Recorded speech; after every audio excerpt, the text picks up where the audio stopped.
Welcome everyone to episode 54 of the Save State, a live episode tonight, which I always love doing with some dear friends and brothers of mine. Yugi601, how you doing, Yugi?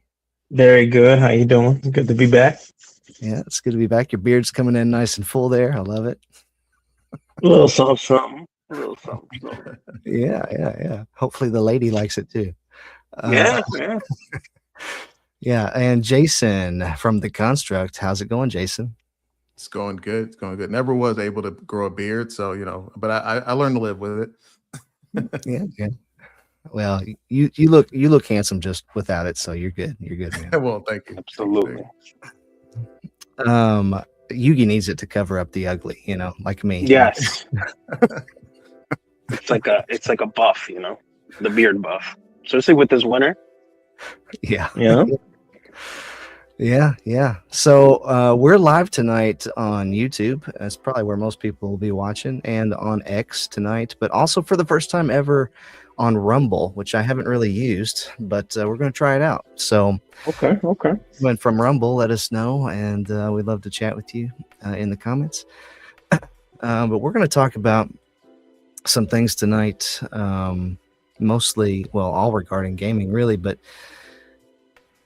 it's a rough start already. 2026 should be, the January is usually a pretty quiet month. People are just coming back from being off for the holidays. Maybe you have Xbox usually does a game announcement thing, which they did this past week at the end of January, but there's not a whole lot going on in January. Usually it has been bad news after bad news in January for the gaming industry. Yeah. And so I just want to talk tonight about some of those things and kind of what we think the future of gaming is going to look like, and can it even survive some of the obstacles that are facing it this day and age. So that's kind of the big question tonight. Can gaming survive 2026 and beyond? And what does the future of it look like? So one of those things, I think that just jumping right into it. Well, actually, let's go easy. Let's ease into it. What have you guys been playing? Anything cool that I need to know about? Ooh, I don't know. I've been. Go ahead, Bo. Yeah. I replayed Miles Morales, Spider-Man Miles Morales, because it takes place at Christmas. It's a pretty easy, 10 to 15 hour game, and you can play through the main story. So I replayed that and loved it again. I think that's the third time I played it. And then the new thing I played or finished finally was Indiana Jones and the Great Circle. Blew my mind. Such a fun game. Absolutely fantastic. They go hardcore into giants and the Nephilim, and I won't spoil the ending, but it's all this biblical stuff. It's crazy. Wow. But really fun, classic Indiana Jones. It's being in an Indiana Jones movie. There should be a VR version of that game, but really fun and flat too. So those were the two games that I played. Yeah, I have. Uh-oh. Oh no. We lost him. That's You have all a right. chance to Well, do anything, Yugi? yeah. So I did play Clair Obscur, and I did not get to stream it, which is unfortunate. But I finally got I think what I'm gonna do. I know this is totally off topic, but I'm gonna go on a rant for just a second. Now that I finally have a desk, I think I'm just gonna have to get a spare monitor and just be a PS5 streamer for a little while. I think that's really gonna be the play. But anyway, What's wrong with that? definitely played it, and wow, I get it now. Right? I get it. Yeah. The whole time I'm Ah. an indie studio, this changes everything. You know what it reminds me of, actually? And I know you were alive during this era. You remember the PS2, Xbox, GameCube era, where you could just go to a game store, just pick out a game, and it's just awesome off the shelf. You have no idea who made it, no idea about the companies, and you were just you know what I mean? I just don't know how much I appreciate the the insinuation of that. I know you were alive during this era. Like, come on, man. Like, I know you're old. No, yeah. I do remember those days. Yeah, you could tell a lot from the box art. Like, you could tell the quality of a game. Yeah, you know. A lot of times, yeah. Mm-hmm. Like, it was awesome. Like that's how I found Shadow of the Colossus. Yeah, one sec. I got you. Give me a sec. That's how I found Shadow of the Colossus. Like, I literally walked into a game store one time, I think, with a friend. He saw it. He liked the name. We picked it out. Turned out to be a masterpiece. You know what I mean? Right. So, it kind of reminds me of that kind of era where, like, we're at this point now where, like, anything's up for grabs, and I love it. I think it's kind of. I feel like gaming is going through a bit of a reformation right now, which is good. We need that. Yeah. Yeah. Well, I think that's something that we'll elaborate on later. Yeah. But yeah, I think you're right. Clear Obscure, that's what he's talking about, Jason. I don't know if you caught that. Yeah. I'm having connection issues over here with the storms, but yeah. I Clear Obscure, there's a reason it won all those awards, for sure. Yeah. And while we're on the topic of what we've been playing, like I actually never finished Clear Obscure, so I'm finishing it. And then also with all of the recent like studio closures with Meta, I've been playing some of those games that were impacted by that. So Asgard's Wrath 1 and 2, huge games, almost impossible to finish. Yeah. So they're so physically intense, and so long. Yeah. That it's exhausting. It is exhausting. I mean, imagine Yugi playing. It's almost like sort of like Skyrim, I guess. Like, imagine playing like an 80 to 100 hour game, but you have to stand up and actually sword fight the whole time. and block stuff. That's exhausting. Get the stamina of a crusader, dude. Yeah. Like I literally had to like kind of stretch. I have kind of a shoulder impingement on the right side. I had to stretch it out to play the game. You know, it's like you have to be in shape to play. Imagine trying to explain that to your doctor. So how did this injury happen? I was saving the world. Yeah. So I've played the intro of Asgard's Wrath 1. And was like, man, this is really good. But then just time, when do you have the time to? It's a lot. That's something that always kind of gets me. Like, I love games, but like you'll crack open a new game and then they'll show you something like a skill tree that's like huge, and you're like, oh man, I don't know if I have what it takes to actually play this, or I don't know if I have the time to play it. Just like seeing multiple skill trees, and it's all great to see, but then it does kind of give you pause on like whether or not you should start playing this one versus something else that's a little bit easier to get into. Yeah. That's why I replayed Miles Morales, because I was like, I know I can beat this in 12 hours and move on and enjoy myself, That's fair. So that's definitely fair. Yeah. I did buy some Steam games because they were so cheap.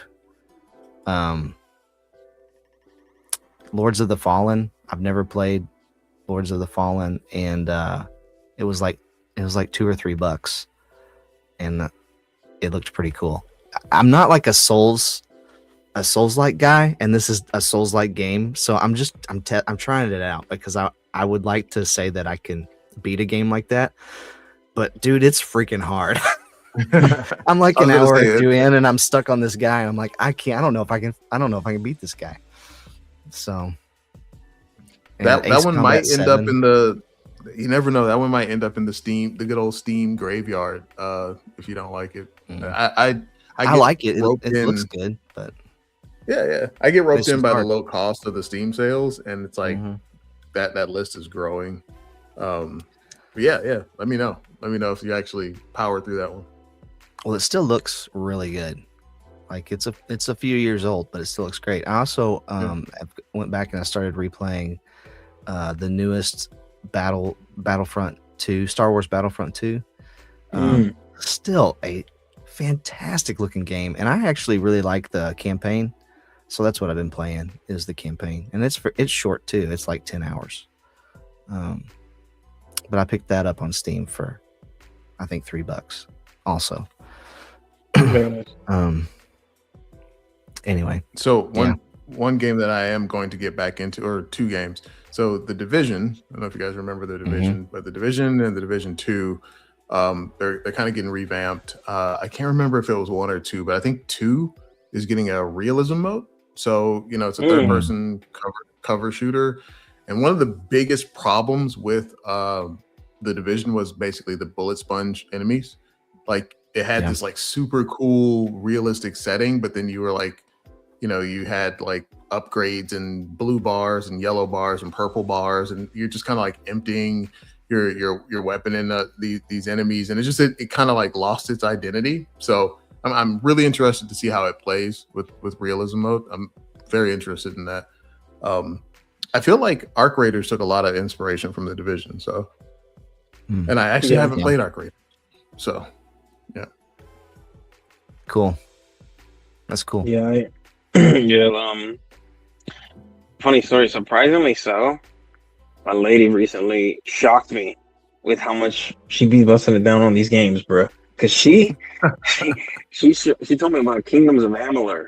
It's like an old PlayStation 4 game. I don't know if you guys ever played it or heard of it. I've heard of it. I haven't played it. Just imagine Skyrim, but like a better combat system. Literally, that's it. Skyrim, but with a way better combat system. And I'm watching her. I'm just like, she's like 50 hours in. I'm like, this is like insane. Like, wow. Like, I'm genuinely shocked. But what's weird is that like, she doesn't play shooters. She doesn't play any action games. But it's something about this one is got her. So I guess for the ladies watching, you got the girl seal of approval here for Kingdoms of Amalur. She's been going in on that. She does like a little rogue build. It's interesting. So like, and I'm playing, and you mentioned Skyrim. I'm playing Skyrim next to her, and we're like talking almost like we're playing the same game, So like, in Skyrim, there's a sneak skill. When you sneak long enough, you'll turn invisible. They have something like that too in the game. I'm like, and here's what gets interesting. I think Kingdoms of Amalur came out first. So, did it? Yeah. A lot of borrowed inspiration. Yeah, it just got overshadowed by Elder Scrolls, like completely. I think it's just more of a legacy, But but yeah, it's interesting. It's interesting.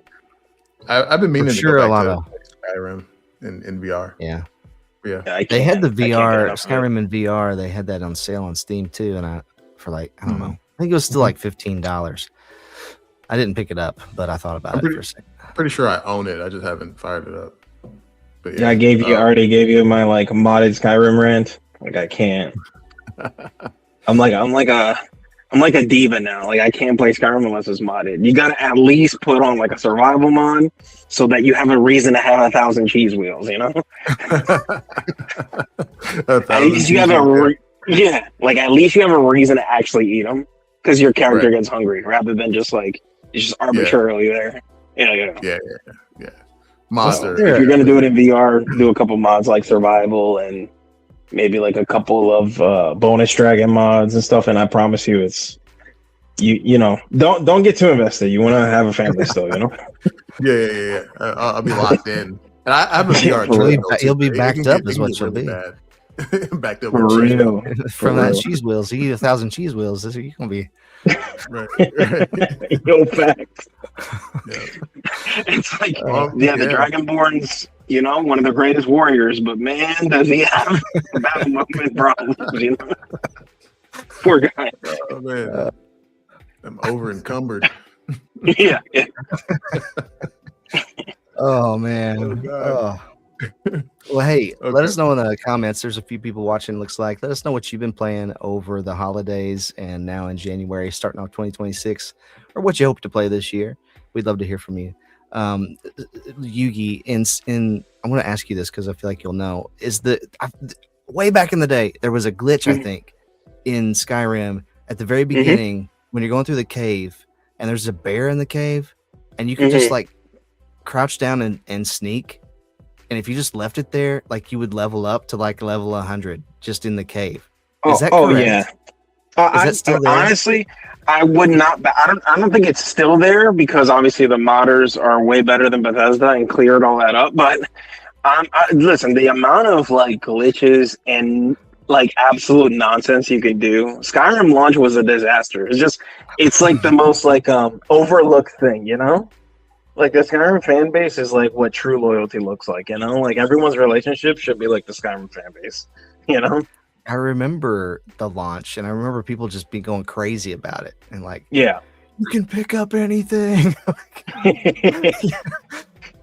You know, It's just- insane. yeah, There was a people lot of were- duplication glitches for like infinite money. There was stuff like that. Like, cause Sneak was broken for a long time, yeah. But now, Yeah. like, you know, I played and it doesn't even look like Skyrim. Like, it literally looks like Sekiro. It's crazy. Yeah, Mm, yeah. So good. So, Yeah. very cool. hmm Well, like I said earlier tonight, we're talking about the survival of gaming, and I'm going to go ahead and just say this up front. You know, in terms of the question, can gaming survive?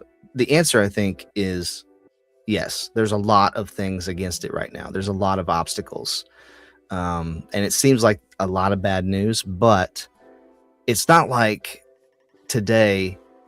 You know, there's this huge fan base, a bunch of gamers out there who have a desire to play games, and then just overnight they're going to be like, you know what, I'm done with that, and the hobby's just going to be dead.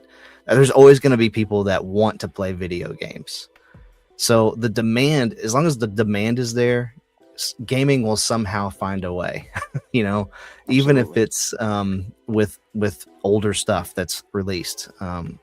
And honestly, a lot of us probably have backlogs that are big enough that if we never bought another game, we could finish out our lives still playing new stuff, if we're being honest. Because there's a lot of stuff that I started and never finished, and there's a lot of stuff that I've never even started that I have access to. Yeah. So I don't think 100%. gaming's gonna die. It will survive somehow, but there's a lot of challenges, and those challenges seem to be getting more complicated and tougher going into this year specifically. And it's already been, the last couple of years have been rough.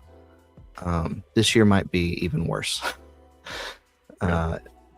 So What's going on? Is there like something I'm missing here? What happened? well, I've got a list of things, so I'm just going to start with the first one. We'll kind of go, Okay, go okay, down okay. it. Start from the top. Yeah. Yeah, the first one is hardware shortages. So I don't know if you've seen all the stuff Yeah. going on with RAM and SSDs. Yeah. And the prices yeah. of those things have skyrocketed. Like we're talking like doubled, if not tripled, in some cases, and are even becoming harder to find.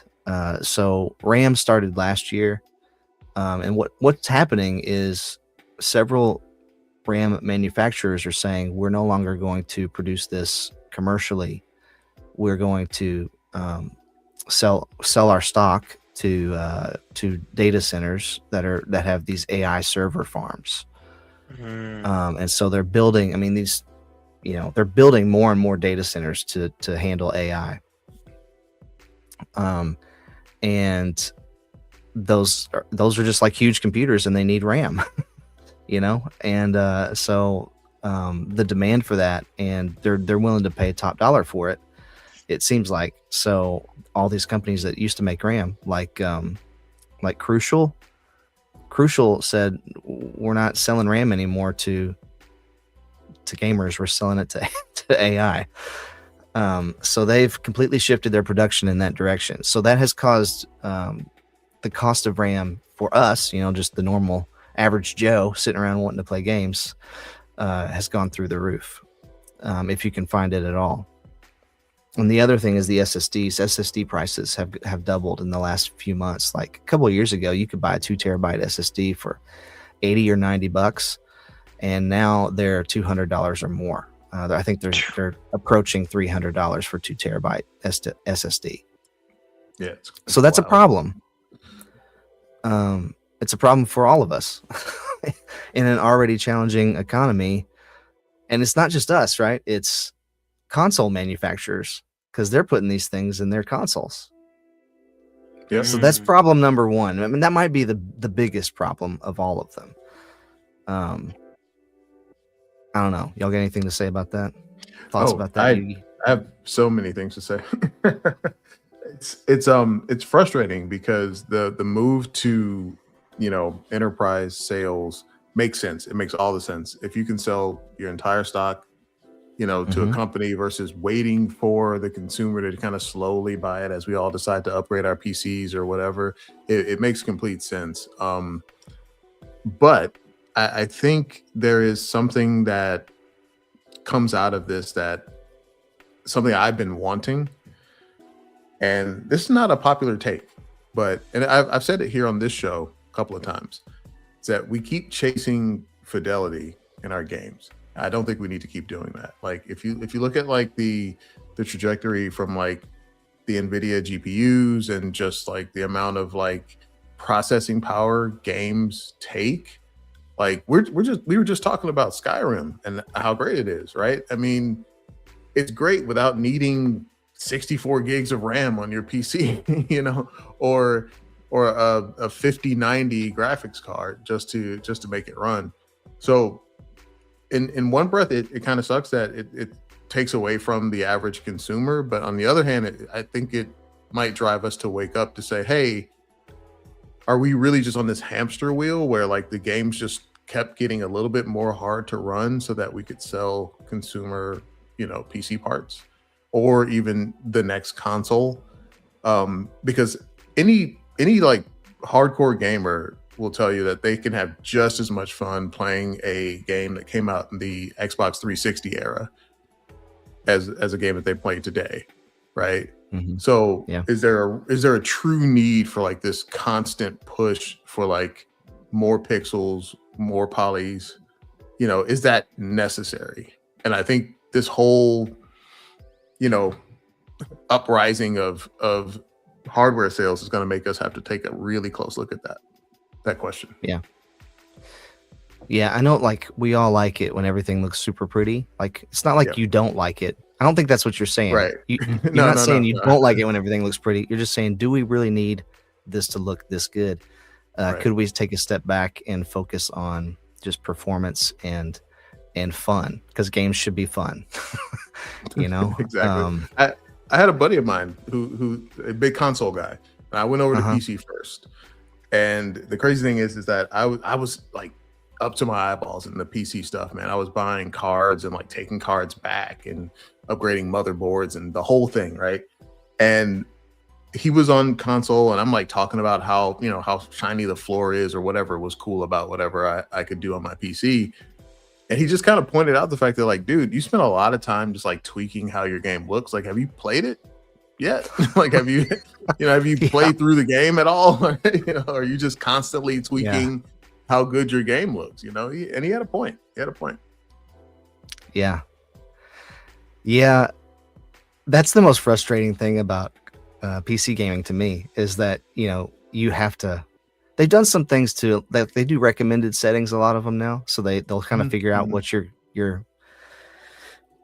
computer can do, and if you set it to that, you know, you'll be fine probably, but not always. I've had some things recommend something, I'm like, no, this doesn't actually run that well in this, or it doesn't look that good, and then I do some tweaks, and then it looks better and runs better than it did on the recommended settings. Right. So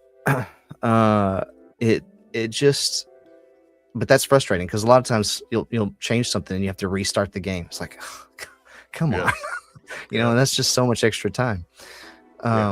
But yeah, we got some comments here. Hopefully there is still a future. The RAM apocalypse is only just the beginning. Gaming, just like music and movies, have gone digital. I still kind of think that's a problem too, but I'm not going to cover that tonight specifically. It's not on my list of things. My internet decided to crap out on me, so using my phone data. Hey, thanks for being with us, Bad Wolf. Appreciate that. Hope your internet comes back. Yeah, going digital equals full control of the content. Yep. Yep. It sure does. I don't think there will be a next gen console because TVs, cell phones, laptops, etc., can become consoles. That's Xbox's true. dream. It's Xbox's dream. That's what they're pushing right now. Yeah. Big time. Is that is a I just saw an ad today a new ad about LG TVs. I think it was new. LG TVs are now have Xbox integration built into the TV, so you can stream from Game Pass. And I they said, actually played some of that at CES. It's pretty freaking awesome. Yeah. The Game Pass cloud streaming is not bad if you have a good internet connection. It's actually pretty good. But it had a guy who was an ex-boxer. He used to box like with his fists, and it was an ex-boxer playing Xbox on his LG TV, which was also an Xbox. I don't know. Oh wow, it was a weird ad.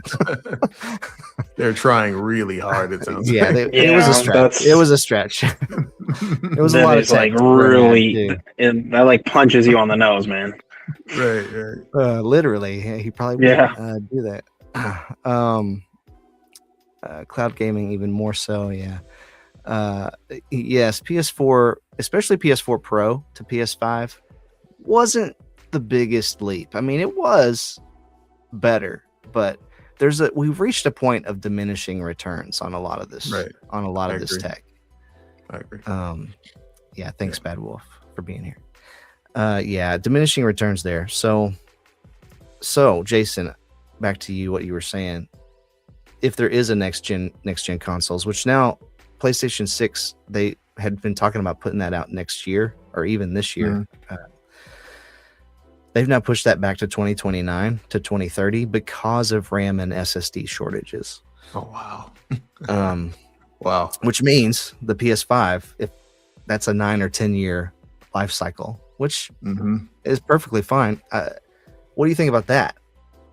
Yuki, you have a PS5. Do you feel like you've seen everything the PS5 can do yet? You're like, are you ready for the next hardware, or how do you feel? How do I say this? I feel like yes. I think we kind of got what we would expect out of it. But being as though I'm a PC gamer as well, I just know that it's always behind nowadays. Like the tech is just getting better and better and better and quicker and quicker and quicker. So I don't know, man. I think it would be best to let it just kind of cool off a little bit and see what you can do that's actually innovative. Because at this point, you cannot compete with PCs. You have to just be unique in some way, shape, or form, like the Switch or, the exclusives, which exclusive doesn't necessarily mean you need the best hardware, right? You just need good exclusives. That's it. So unless they do something, which I've heard rumors about, which, nobody can confirm or deny, this idea that they might bring the PSP back where it has like a docking mode. I don't know. They're gonna have to really go full throttle with the features. They got to really give us a reason to want to buy that. If they don't, I really don't see a point in getting it outside of like the exclusives. So that's it. There are rumors about a handheld PlayStation. Yes. Yeah. And I think Sony has even come out and said a couple of things about that. And it looked, the last I saw about it, they were looking at 2027, and it would basically be a handheld PS5. Like they think they can do that level of power in a handheld. Now, what the battery life and things look like for that, I don't know. But again, they're going to come up against these shortages, these hardware shortages, these components that need to be purchased to make that, unless it's just a cloud gaming device. But we'll get to that. But these shortages, I think we were on Yugi like a couple years ago. By the way, this is my 3-year YouTube birthday today. Hey, happy birthday. I got a notification this We made it. Very nice. But a couple of years ago, you and I were on the podcast together talking about the PS5 Pro, and I was like, they can't do it. There's no way they can do it because it's going to be $700 or $800. If they do that, that's how much it's going to cost them to make that. And I just want to point out that the PS5 Pro is $700 or $800. They did do it, and I don't know how well it's really selling for them. I know, like, I hear YouTubers a lot of YouTubers are like, yeah, I bought it, but they're also writing that off on their taxes, and you know, Right. like they're using it for work, and so Yeah. I don't know how much it's really sold. But when you buy the disk drive with that thing, you're looking at over $900 with taxes. So you're approaching $1,000 console. And then if these prices continue to go up by 200, 300%, maybe even more than that for these components, those prices for those consoles are just going to go up even more, you know? Yeah. Like the next generation might be $1,000 generation. But when you look at the 5090s, Jason, how much is a 5090 now? Isn't it like close to $3,000? Like no, that's the low end. $2,500 or something? That's the low end. 3,300. That's the low end? Is the low end, but $5,000 is the high end. Yeah. For a Yeah, graphics Yeah. card. Yeah. That's ridiculous. When Ridiculous. when we were younger, Absolutely. graphics cards were like the high end ones Yeah. were like 200, $300. Yeah. Yeah. Yeah, you were going all out with an overclock version for like $500. Yeah, with a $300 back one. Yeah. then. Yeah. Now Yeah, basically it's, graphics card so or bad. graphics card or a used car. Like, come on, that's crazy. Yeah. You Yeah. can buy a small sedan for the same price. That's insane. insane. Yeah. Yep. Yeah. I don't know, man. But that's why I say I feel like it's pushing us into this kind of like renaissance where you have to say, do you want to play games or do you want to play it on like this really, really expensive hardware? I played the streaming. Like I actually didn't know there was like a 70-inch OLED screen at CES had Indiana Jones on it. And I thought they were just showing off the TV. And you couldn't tell. And I couldn't tell. I didn't realize there was no cloud. console there. Yeah, I had no idea. Until I looked at the little card next to the television. So, I mean, that's one way. I mean, yeah, it does get us away from owning our games, sure. But if I don't have to buy the box to put it in my house, especially if they cost $5,000 for just a graphics card, it will force us into more cloud gaming, I think. Because it'll be the only way that some people can play. Like that.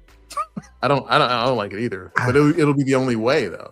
If you want to see, the top graphics of the latest game, and you don't have $12,000 or whatever it'll cost at that point, you might have to join the cloud. You might have to pay that. And see, this is where I'm stuck. And this was something I wanted to get to next. Actually, was the cloud gaming push. So we'll just go into it right now. But the cost of RAM has skyrocketed. Like we're talking like 250%, right? And GPUs have skyrocketed, and SSDs are now skyrocketing. And there seems to be this thought. I can't remember who it was, and I should have saved it. I just read it like within the last week, and it was a quote, and I can't remember if it was from the head of NVIDIA or the head of AMD, but it was like the head honcho of something. And they were talking, and they were basically saying that their vision of the future is that you wouldn't need to buy all these components to upgrade your PC anymore. You would just rent cloud space from us, cloud computing from us, and that is the future that they want. They just want a future where you have a keyboard and a screen in front of you or whatever, but there's no compute power locally, or very little, like a Chromebook almost, but everything's done in the cloud. And so that's what some of these people are looking at, and that's the first time I'd heard anyone big like that say something like that. But then you look at the environment, the tech world right now, and you're like, that kind of seems like where they're headed, like where everybody's going. Yeah. I could see that as a very real possibility for the future. And man, I don't know. I don't like that. I don't like the idea of that. I just don't like it. Not that there's anything I can do about it, but if I could play devil's advocate for like 5 seconds, because I don't like it either. Don't like it at all. Let me say that first. But if we're looking at the situation that we're dealing with now, with studios needing to sell games. Mhm. If the cost model is better for them to just stream the game and not necessarily count on individual sales, I don't know how that would like. I don't know how companies will make it work. But if you could tell, if I came in as a studio with a game, if you could tell me you could guarantee my, return on investment through streaming versus waiting for the customer to sell so many units, I don't know. Maybe we could find some equilibrium with that. And that's just me just thinking in circles. I'm not sure I agree with that, but go ahead. But Game Pass kind of tried that already, and the Microsoft coffers have been poured into a lot of different developers saying, "Hey, bring your game to Game Pass." Mm-hmm. And they've been able to keep their doors open because of that. But also, I think that has cannibalized a lot of their sales that they would have made. Yeah. If I can come back, at it that way, and I don't know that. Like, it was really like I canceled Game Pass because I just can't afford it anymore. But when I had it, it was really easy to be like, oh yeah, that game looked kind of interesting. I'll try it and play like 30 minutes of it and never come back to it. Right. Yeah. That's true. Not that I haven't done that with games that I bought, but you could do it. Not as much, not as often. Yeah, you could do it 10 times over. I think it is. I think it is kind of like, it's kind of bad. It's a bad model. It's like allowing people to come into a restaurant, eat half the plate of food, and decide whether or not they want to pay. It's like once I've kind of already experienced it, then like I'm not really going to invest in it. And then it also breaks all the other cost or pricing models where it's like you want people to actually do microtransactions on a game that they're kind of technically renting. That's not going to work. So it can kind of eat itself alive. I don't know where we go from here. It's a tangled ball of yarn, to be honest. It is. Yeah. Well, I think that's the most shocking revelation that I've had in the last this month, this year, is just the fact that is what they want to do. They want to force us all into a place where we have to subscribe in order to use a computer. That's what they want. Yeah. Anyway, I'm gonna go to some comments here. Didn't the PS2 last for a decade? I think the PS2 did last for about a decade. The Switch has also lasted for almost a decade at this point. That's not unheard of, but generally it's around 6 years that a console generation has been, averages out to about 6 years. Some have been shorter. Like I think the original Xbox was only 4, maybe something like that. Mm-hmm. It was a pretty short generation. But it's been about 6. Most common devices in gaming hardware will include AI. Yeah, absolutely. Sony's been talking about that too. How they've patented this already, actually, that and it probably will, if there's a PS6, it'll probably show up in the PS6. But this patent for if you're struggling in a game, you can just let AI take over your character and it'll beat the level for you. Bruh. So you can essentially just, and people are upset about it because they're like, so you're telling me people are going to get platinums and not even play the game? Just watch the game be played for yourself. That's just ridiculous. Oh man. That's what there's so much I want to say, but I'm gonna try to be nice. Yeah, I'm only gonna say this one thing because I could just go on. But I never thought I would be this old man shouting at the clouds at how ridiculous all of this is. Like I thought I was a cool guy, but like this is bad. This is so bad. It's so bad. Oh man. Yeah, wow. That is really bad, right? Oh my goodness. It's terrible. Like I feel like the gray hairs, like you lazy kids. I feel it like happening to my face when I read this stuff, man. Yeah. PSP is still a great handheld, well ahead of its time. I agree. It was. A lot of people still have working PSPs and love them. They love to mod them, all kinds of stuff. Right. My opinion, Nintendo will be the last gaming console standing. Ooh. That makes total sense because they It always makes seem like they're 100%. a generation behind on everything. I Well, think the one not, thing that not would, only. I'm sorry. ahead. Go ahead. No, you can go. I'll go. Not only that, I think the point stands. The reason Nintendo makes the most sense to be the last standing console is because they've always been focused on the games, not chasing the fidelity and performance. Right. So like we're gonna hit Right. like this plateau where the fidelity and performance won't matter anymore. It's like, why do I need a PS6? Because what? Because it has. They'll make up something. It'll be double ray tracing or something special that only PS6s can do. But why does it like? Am I still playing GTA? I can play it on my PS5. Like, Right. I don't need more birds in the sky or whatever you're gonna cook up to make me feel like I need another box to play it on. Right. Again, it's the law of diminishing returns, and Yeah. they do have to, like, it comes down to the marketing. Like, how are you going to market this as something that we need to upgrade to? And at some point they could just say, well, we're not supporting the PS5 anymore, and there's no new games on PS5. They could do that, right? Or they could shut down the PS5 store, or there's different things you could do. But in terms of like real reasons, what would those be? I don't know. And they could, they have all the control though. I mean, they could take a chapter out of Apple's book and just limit features based on hardware, right? I remember when like the iPhone 3G, it was like the third iPhone that came out, like it was the only one that could do turn-by-turn directions, and the one before it couldn't. But they didn't explain why that was. It just just buy the new phone. Just buy the new one. Right. So yeah.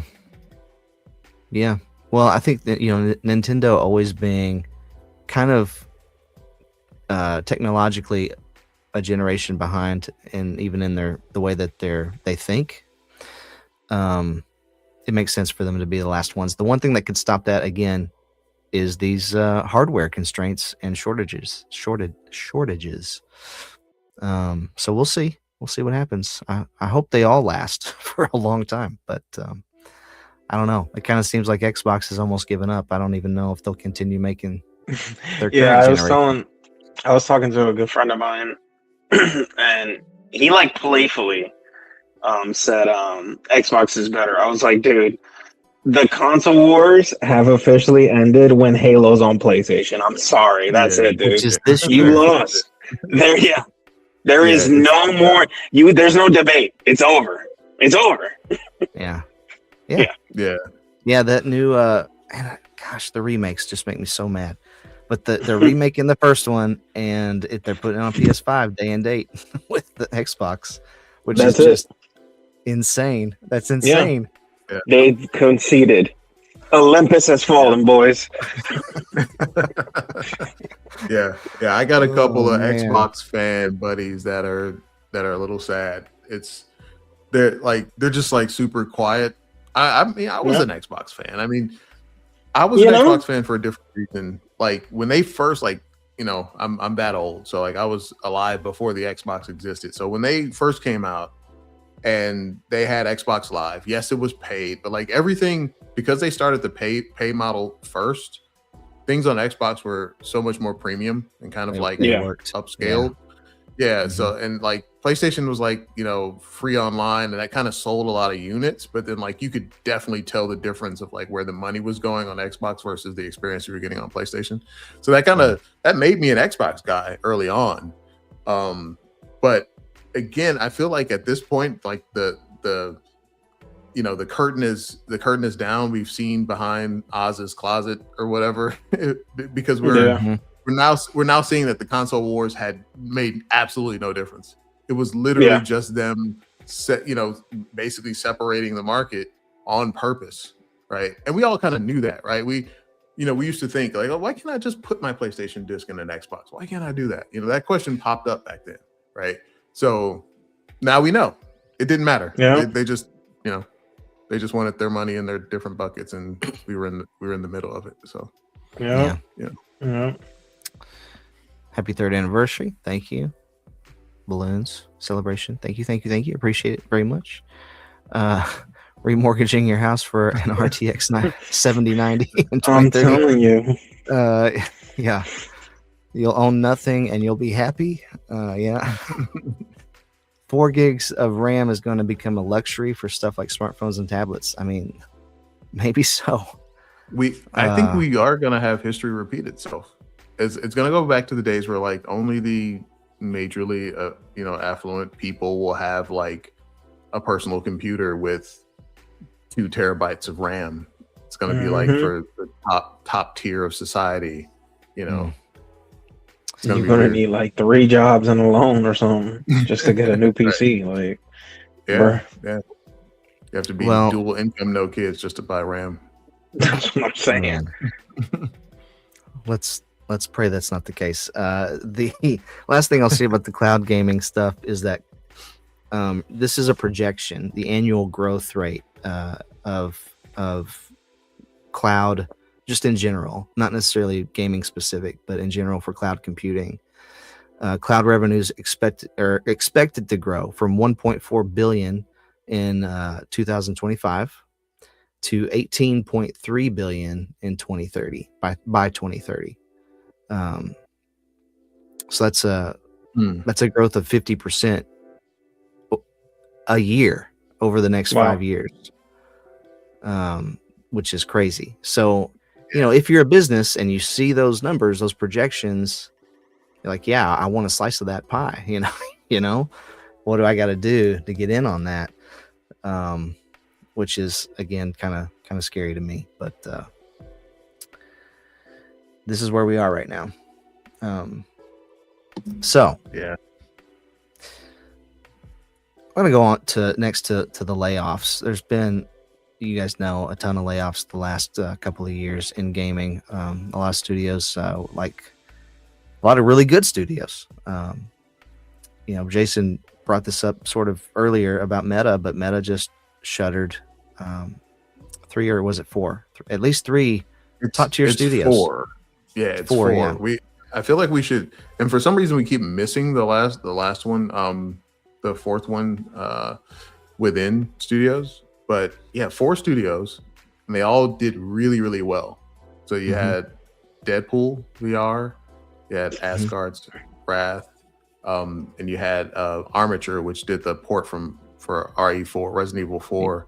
Such a good port. I love that game, and it was a great port, fantastic port, great port. Yeah, and then within studios actually did a fitness game that has a thriving community. They've actually started a change.org like signature petition. Which one was that? Was it Supernatural? Which one? Supernatural. Yeah, Supernatural. Yeah. And they're like making money, like with monthly subscriptions, right? Yeah, monthly subscriptions. And they shut them down. I mean, it uses licensed music, so that's kind of why it needed a subscription. But I mean, it was doing really well. So it was just quite the wake-up call. Like when good games don't work, it really makes you think, like, what's going on? Like what's really happening here? Well, they more or less closed Camouflage, not officially yet, but laid off almost everybody, and they made Batman last year, and it was Game of the Year. I mean, how do you take Game of the Year that set up a sequel, and you've already laid all the groundwork for a sequel, including probably a lot of assets and things to make that game work, which you should be able to turn it around a lot quicker and cheaper, and just shut down the studio. It doesn't. I don't know. Yes, it's really crazy. It's very frustrating, and I'm sure it's frustrating to them a lot more than me. But majorly frustrating. I'll say this about the Meta layoffs. Meta, it's such a rock and a hard place. It's such a conflicting space because Meta really put VR on the map.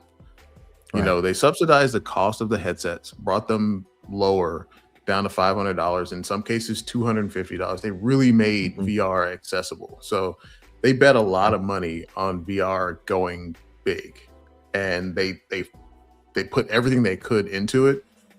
But unfortunately, I think VR is still such a niche gaming experience. It couldn't be forced to go like mainstream. And I think that's what we're looking at here. I think that's what's happening to the studios, is that it's not that they didn't do a great job, it's that the demand for it just isn't there. Like, Yeah. I have friends who hear me raving about VR all the time, and they're just not interested at all. Right. You know, they just don't do it. They never bought a headset. They just don't feel like it's for them. So there's some adoption issues there, and I think Meta probably bet big that because VR is cool. I mean, I think it is, but I bet you they thought that everyone else would think so as well, and that it would eventually catch on if they could just pour enough money into it. Right. And it didn't. So yeah, so it probably has very little to do with how good the games were out of those studios, and more so just we don't have anyone to sell to, so we're just going to pull out.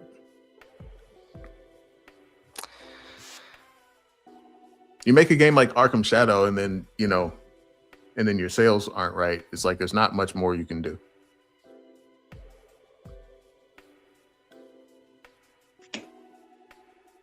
I know you like Arkham Shadow. I did. I loved Arkham Shadow. I also thought you were talking still because I pulled up the live stream and it's like 10 seconds behind. Oh, okay. So I was listening to you again. I was like, this sounds familiar. Anyway, yeah, Arkham Shadow was my favorite game. It was my game of the year last year. I loved it, and I wanted to see more. I was hoping that we would get a trilogy in VR, an Arkham trilogy in VR, but it doesn't look like that's going to happen. So, and I've played Iron Man from them as well, and Iron Man was a great game that also set up a sequel that I wish they could do. Yeah. But it doesn't look like that's going to happen either. So just really sad all around. Yeah.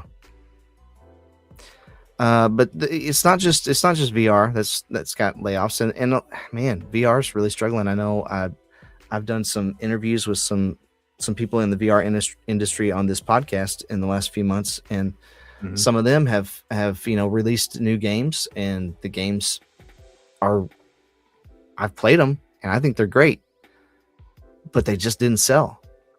Yeah. And they've had to lay off people because the game isn't making any money. And it's like, that's so sad. Like just to see something that like I can sit there and play it and know that this is really good and people should be playing this. And then there's just nobody playing. Like it's really hard to see that. And being someone who creates stuff, I know, like, if I make a video and I put it out, I'm like, I really worked hard on that video. That's a pretty good one. And then nobody watches it. That kind of hurts. It stings a little bit. Yeah. No but if you've worked for years on a game and you're like, man, I've put, my life into this game. And then nobody plays it, that's gotta hurt, 100 times more.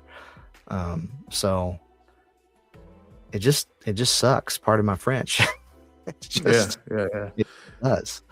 Adoption is rough. But what about I feel like I can point directly at VR adoption as the issue in VR. It's hard to tell people to strap a toaster to their face and trust me, it'll be fun, right? But it's happening in flat gaming too. Yeah, like, it is. Why? Like there's something going on. Like I don't know if it's I heard somewhere that gaming's biggest competitor is short form video. I heard that somewhere. So I'm sure that it's definitely a competitor, right? I mean, anything in the entertainment space is going to be a competitor. Maybe that's what it is. Like the loading screens are not as fast as a TikTok video. So, right. Lord have mercy.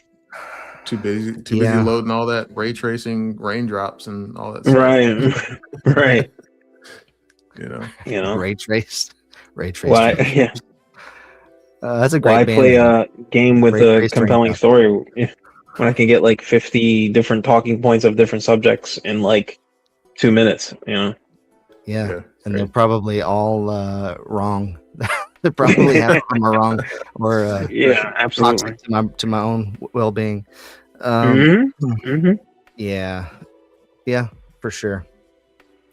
I think that's, even if watching short form video becomes not a competitor for your time, it's still become a competitor in the sense that it has trained your brain to not focus on anything for very long. And a lot of games take focus. I know there's been some recent studies that I've seen come out that gaming, especially specific types of gaming, like puzzle gaming, adventure gaming, things that require you to think, like not just a shooter, but things that like make you stop and think and strategize and stuff. They actually have now done studies that show that your brain can age up to 10 years younger if you're a gamer. But if you play specific types of games, like your brain ages, it's 10 times younger than it should be, like when you're old. Yeah. I can see that. I could totally see it. Yeah. No, it's funny because I think my wife and I were out at a park or something. We were looking for one of our children, and I'm like, they're over there. And they were like 500 yards away, but I remember the color of the shirt. And just, I thought about it. It's like, you know, my hand eye, or just like my ability to track a target really fast from far away is probably a little bit better than hers because I game more. At least that's what I told myself. But yeah, just being able to just exercise your brain anyway is probably very useful. Yeah, absolutely. Yeah, that's a good example. So yeah, there's been a lot of other layoffs. Like Ubisoft last week came out and announced they're laying off I think over 1,000 people, something like that, which of course, you know, they said was a difficult decision. We made the difficult decision to lay off all of these people. They always say that, but that it's necessary. And they canceled 6 games that they let us know about anyway. They put, I think, 5 or 6 more on hold with no good idea about when they'll resume production on those. They did say that Beyond Good and Evil 2 is still safe, even though that game has been being worked on for like 10 years or something.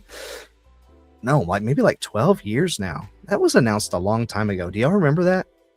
Yeah. They announced it at E3. What year it was. And I don't remember. I think it was like 2014, something like that. They announced Beyond Good and Evil 2. Of course, Beyond Good and Evil is like a cult classic almost. Like people really loved that game.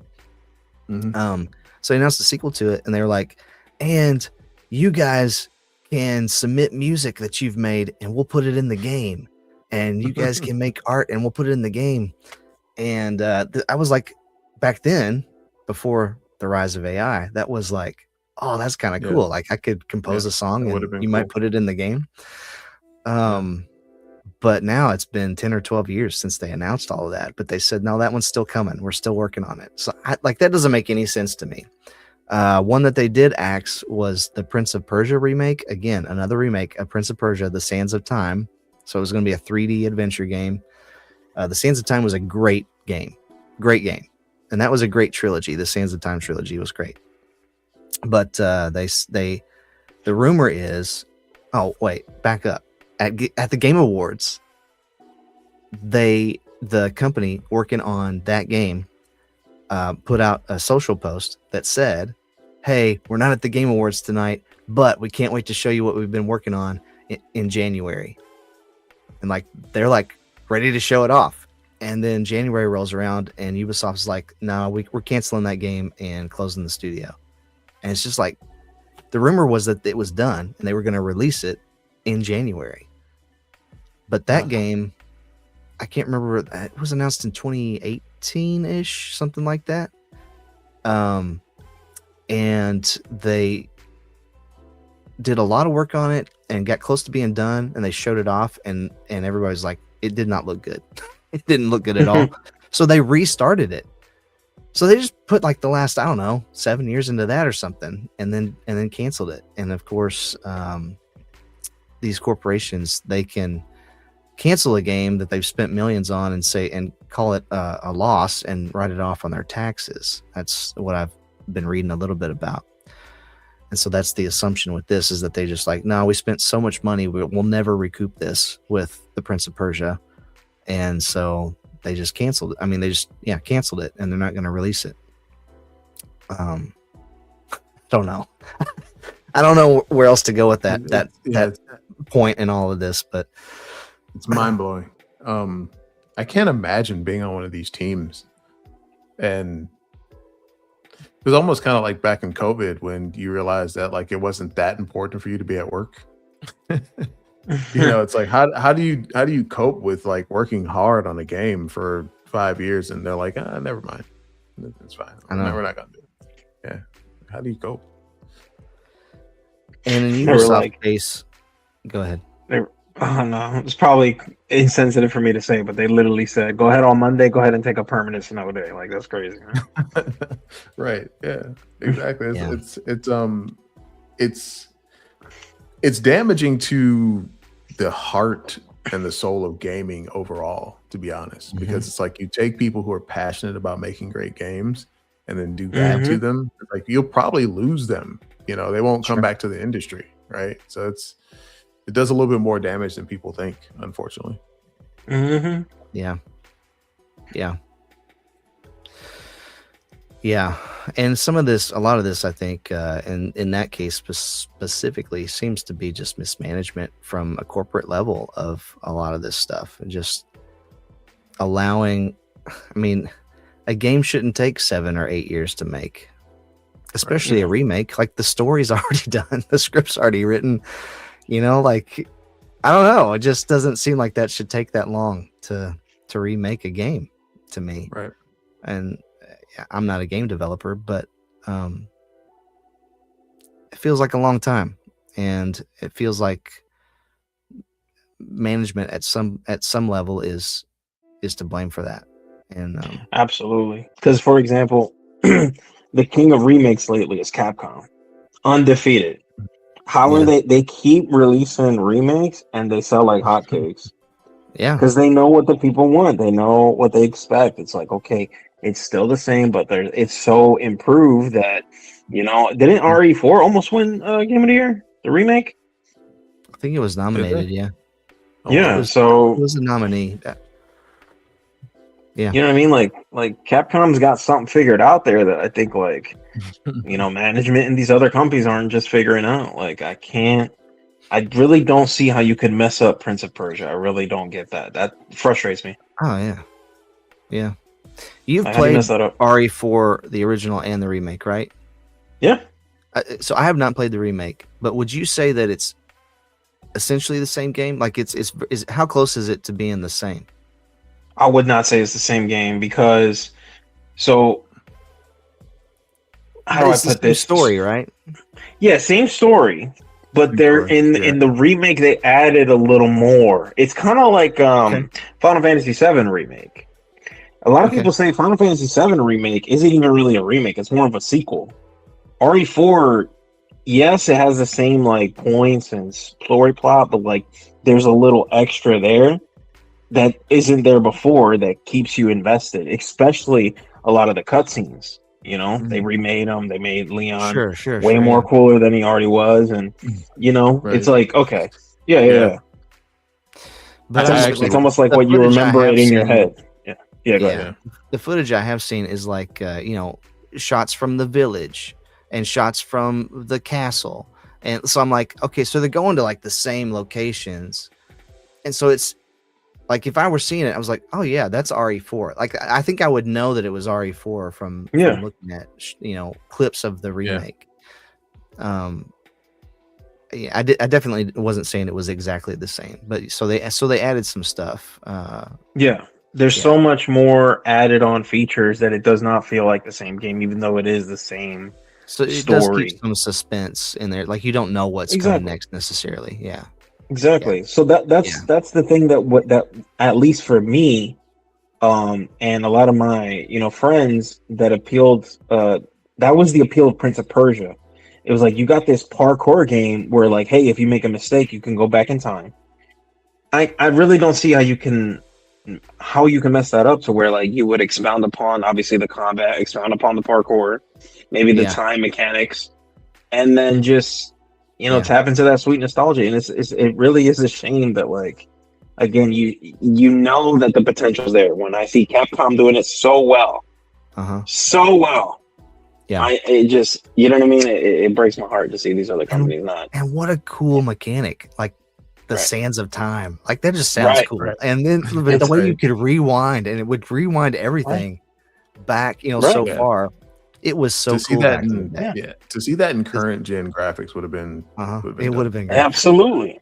It's like, it's that one thing, because like no game really gives you that immediate, you can go back, right? Obviously some roguelikes, some games with good loading time, sure, you'll die and you can just come back immediately, but to be able to like take the hit, go back and learn from it on the spot, like that's satisfying, you know? Yeah, for real. Yeah, and that would have been unique. It would have stood out even today. Absolutely. Yep. It's a shame. Yeah. Speaking of ubiquitous gaming, you can play Resident Evil 4 remake on your iPhone. Yeah. It's crazy. That's insane. Yeah. I think you can play like the first couple minutes of it for free, right? I'm pretty sure I did that. Yeah.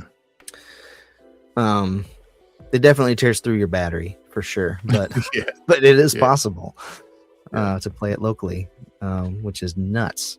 With ray tracing, actually, crazy enough. So, guys, I know it's getting late. We've been on here for a while. Is it all doom and gloom? Is there hope for gaming's future? I would say so, because I was mentioning earlier, I'll say this real quick. I was saying earlier, I think there's a little bit of a reformation happening in the gaming industry with indies. I think these things are gonna just overshadow the AAA industry, or whatever you want to call it, AAA games, and people are just gonna really look at them twice.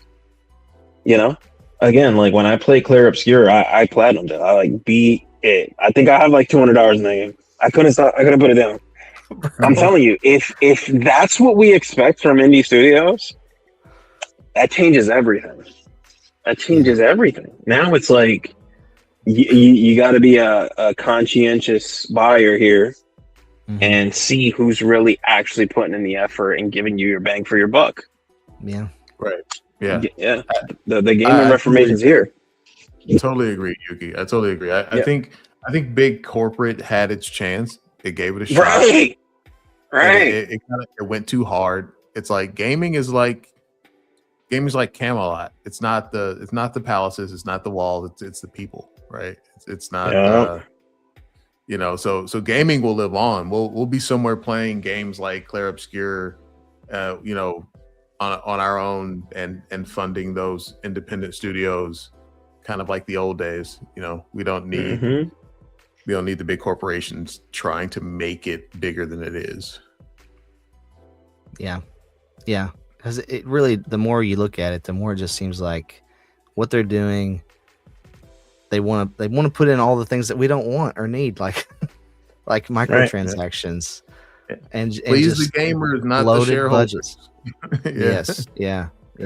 So indie might be the future, which is totally fine if we can get stuff like Silk Song and Clair Obscure and Blueprints was another great one last year. There's Despolote. I haven't played that one, but I've heard good things about that one from an indie studio. It looks cool. So there's definitely, and you have more freedom when you're an indie dev to be creative and do some things that you want to do, right? Yeah. Well, great discussion, guys. Really appreciate the talk. Always a good chat here in the save state. Absolutely. Let us know where we can find you guys if we want to get in touch with you, connect with your content. Yeah, Yugi, why don't you go first, man? You can catch me with this same name everywhere. I guess I haven't been posting, I haven't been around, but the funds are tight. But I got the desk. I'm literally at it right now. I just need the monitors, and then I'll be back online. So you guys will probably catch me streaming some PlayStation games here in the near future. We'll There you see. go. You heard it here But I've first. been He trying. finally got a I've been desk, I've been ladies and there. gentlemen. I stuck to my word. I said I already knew last podcast. I told you Claire Steer was gonna win. So there it is. You know what I mean? I already know. I just didn't get the streaming, so I played it, and it absolutely lives up to the hype. And We'll see. platinumed it. And platinumed it. Yeah, And didn't absolutely. and didn't text me a single time about it. I was So too busy playing. I was locked in. I was locked in. I was so locked in on that game. I was playing it on remote play. Okay, I would be at appointments playing Clair Obscure, and people were like, "That game looks crazy." I was like, "Yeah, you should get it. You should get it." But yeah, That's so cool. That's very cool. yeah, definitely catch me here soon, Lord willing, in the next couple months. I'll be Nice. set up. I got the desk. Okay, step by step, but bear with me. Step. But yeah, step by step. Yep. Sweet. Right on. Cool. All right. You can find me here on YouTube, the construct_VR. How do you point to it? There it is. I'm covering a lot of VR stuff, but in the kind of VR winter that we're entering until Steam Frame comes out, I'll be covering some smart glasses and stuff like that. Just because I got some access to those sort of things. So yeah, if you're into VR or wearables or gaming or all those things, yeah, come see me. I'll be here on the tube. Cool. Awesome. You can find me right here on YouTube, right here at Bono's Gaming. We'll have I've got an interview with the developers of a new VR game, Jason. They are making a new entry into the Orcs Must Die franchise that is built from the ground up in VR. It's Orcs Must Die by the Blade, and that will be the next episode of the Safe State, episode 55. I'm almost done editing that episode, so that one will be out soon. And I also have a review coming soon on this little guy here. This is the Retroid Pocket Mini V2, and this thing is so cool because this is about the size of an iPhone. Like, you can see the size of it next to my hand there. It plays GameCube and PS2 and upscaled PSP like 4x, 60 frames per second. It's very cool. Very cool. It can play Android games as well. Like Destiny Rising and stuff like that. So it's a pretty neat little device. Anyway, I got a review coming out on that on Thursday. So some stuff to look forward to. But that about wraps it up for episode 54 of The Safe State. Thank you all for joining us and joining us in the chat. Go check these guys out. Stay kind and encouraging out there. We'll catch you on the flippity flip. See ya.